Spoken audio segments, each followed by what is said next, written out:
अल्हम्दुलिल्लाहि रब्बिल आलमीन वस्सलातु वस्सलामु अला सय्यिदिल अंबियाइ वल मुरसलीन अम्मा बाद फ़अऊज़ु बिल्लाहि मिनश शैतानिर रजीम बिस्मिल्लाहिर रहमानिर रहीम।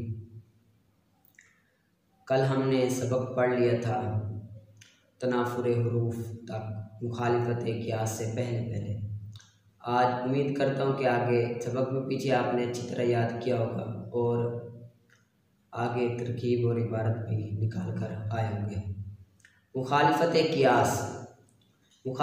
क़ियास कहते हैं कि किसी कलमे का कोई भी कलिमा हो उसका कानून सर्फ़ी पर जारी ना होना, कानून सर्फ़ी के बग़ैर हो, कानून सर्फ़ी पर जारी ना हो, उसको क्या कहते हैं? मुखालिफत क़ियास कहते हैं। पहले आप मफ़हूम ज़हन में रखो, फिर तर्जुमा मैं करवाऊँगा।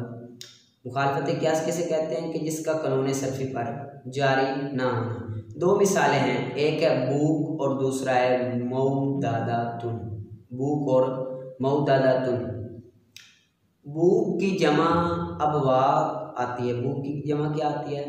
अबवाक आती है, लेकिन इधर मुतनब्बी के शेर में बूक की जमा अबवाक नहीं आई हुई बल्कि बूकातुन आई हुई है, तो ये कानून सर्फ़ी पर जारी नहीं हुआ, तो ये मुखालिफत क़ियास है। ठीक है, कानून सर्फ़ी पर जो जारी ना वो क्या होता है? मुखालिफत क़ियास। तो बूक की जमा बूकात आई हुई है, तो ये मुखालिफत क़ियास है, क्योंकि कानून सर्फ़ी पर जारी नहीं हुआ। अगर कानून सर्फ़ी पर जारी होता तो बूक की जमा बूकात नहीं आती बल्कि क्या आती? अब वाक आती। और दूसरा शेर है, उसमें उन्होंने मौदादातुन को जिक्र किया है, ये भी कानून सर्फ़ी के ख़िलाफ़ आया हुआ है। हालांकि कायदा है जहाँ पर दो हमजिन्स हरूफ इकट्ठे हो जाएं, जहाँ पर दो हमजिन्स हरूफ इकट्ठे हो जाएं वहाँ पर इदगाम वाजिब होता है, तो यहाँ पर इदगाम नहीं किया गया बल्कि इसी तरह मौदादातुन को जिक्र कर दिया, तो ये कानून सर्फ़ी के ख़िलाफ़ हुआ। ठीक है, अब आगे तर्जुमा करते हैं, फिर साथ साथ समझते जाएंगे। मुखालिफत क़ियास कलमे का जारी ना होना कानून सर्फ़ी पर, कलमे का जारी ना होना कानून सर्फ़ी पर, जिस तरह के बूक की जमा बूकात पर मुतनब्बी के कौल में, बूक की जमा बूकात पर मुतनब्बी के कौल में, मुतनब्बी का कौल क्या है? मुतनब्बी का कौल है फ़इयकुन बादुन्नासी सक़यन लिदौलतिन फ़फ़िन्नासी बूकातुल लहा व तबूलुन। ठीक है, अब यहाँ पर बूकात आया हुआ है ना, ये बूकात नहीं आना चाहिए था बल्कि क्या आना चाहिए था? अब वाकुन आना चाहिए था। ठीक है, तर्जमे का शेर का तर्जमा कर देता हूँ। बस अगर हो बाज़ लोगों के पास तलवारें दौलत के लिए, दौलत की हिफाजत के लिए, बस लोगों में वो क्या होंगे? बूकातुन बगल होंगे उसके लिए, यानी कि दौलत के लिए बगल होंगे, व तबूलुन और तबले होंगे।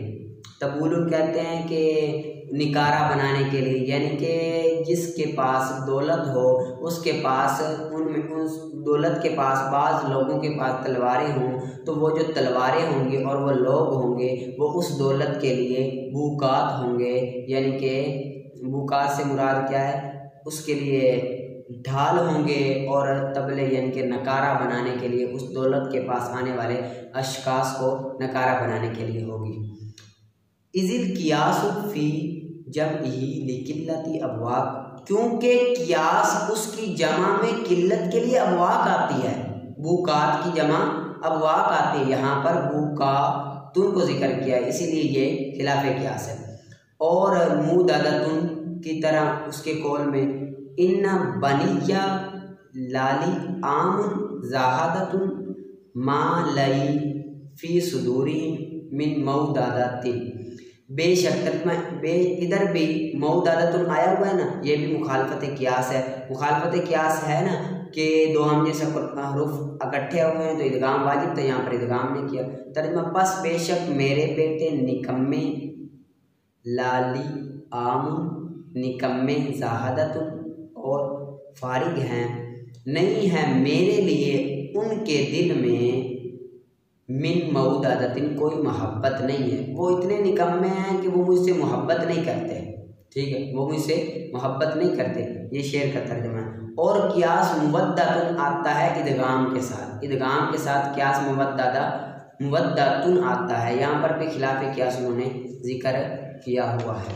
आगे मिरकात की किताब, मिरकात का हमने मुकदमा पढ़ना था, मुकदमे की जो इसमें एहतमाल थे।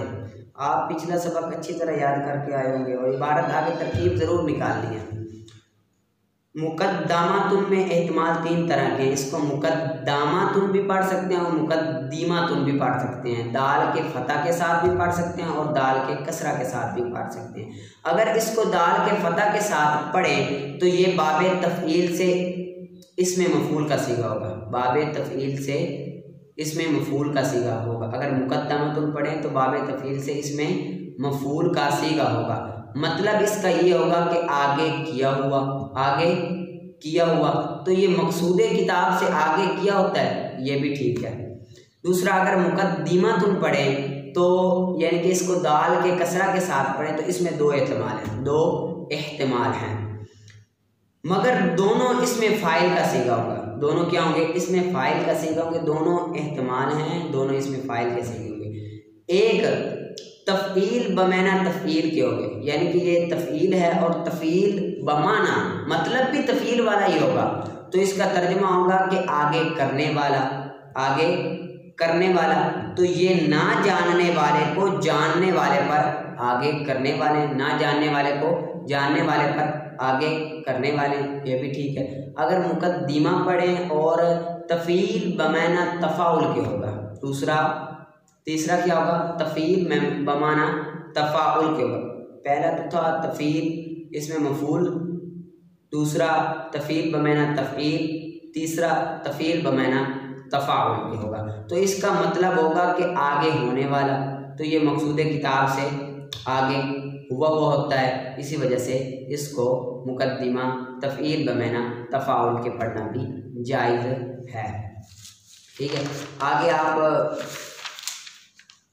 आगे मुकद्दमा की फिर 2 किस्में बनेगी। मुकद्दमे की कितनी किस्में बनेगी? 2 किस्में। एक होता है मुकद्दमातुल इल्म और दूसरा होता है मुकद्दमातुल किताब।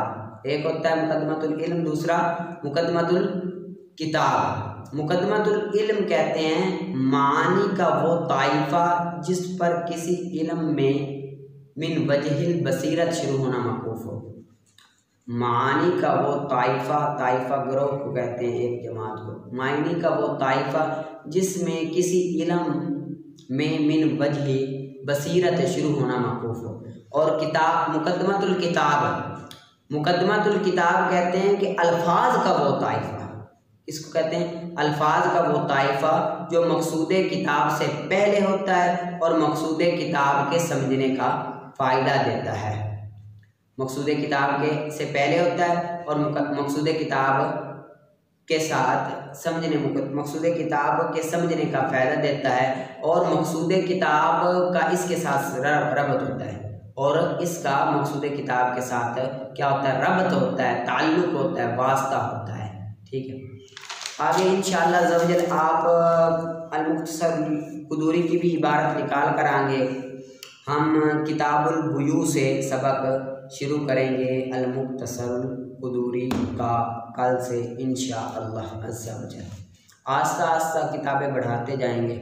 ठीक है। सब किताबों का अच्छी तरह याद करना है, समझना है और फिर उसके बाद लिखना भी है सब ने, फिर ही अच्छी तरह आपको मजबूत होगा।